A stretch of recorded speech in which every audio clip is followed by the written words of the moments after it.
John, what can you tell us about the fact that the Democratic Party leaders are actively recruiting candidates with a military or intelligent background, making up half of the Democratic nominees for Congress?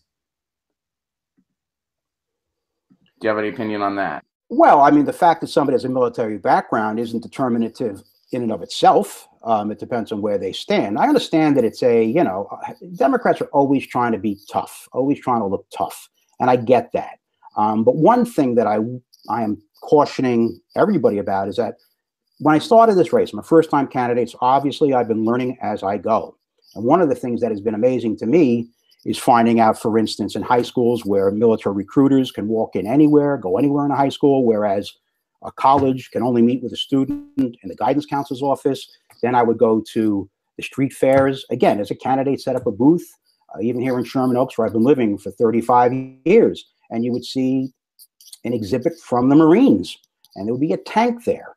And you'd see parents taking pictures of their sons in the turrets. And this is right after one of the mass shootings. So there is I understand what they're trying to do by looking tough, by having military experienced candidates.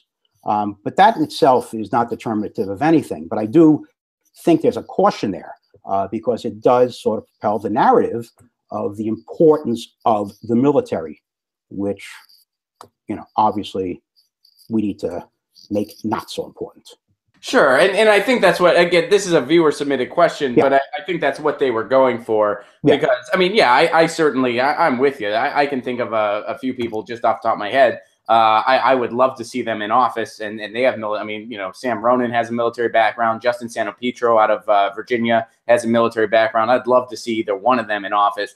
But I think it's kind of this, I think, first of all, it's this whole, like, we need to just focus on this identity thing instead of platform. I think that's a little bit part of the issue.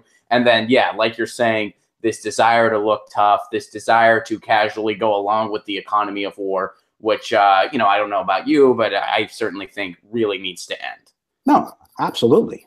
And I would mention Steve Dunwoody is somebody who I do admire, who has a military background, running for assembly here in California. A true progressive.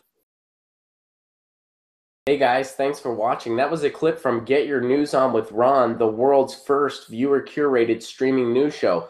What does that mean? That means I log on to a stream and people tweet me articles over on Twitter at Ron Placone, or they use our Reddit subsection, which is just Get Your News On with Ron over on Reddit. And that's how we build the show. I'm seeing all these articles for the first time. We are literally getting our news on together. Follow me on Twitter at Ron Placone so you can participate. And this show streams live every Tuesday through Friday at 10 a.m. Pacific Standard Time. So please do tune in. If you want to support this show, you can do so over on patreon.com/Ron Placone, where for as low as $1 a month, you get access to exclusive podcasts every week, exclusive videos, free tickets to shows when I'm performing in your town, and more for as low as $1 a month. Please do consider it. Thank you so much for your support. This has been Get Your News On with Ron.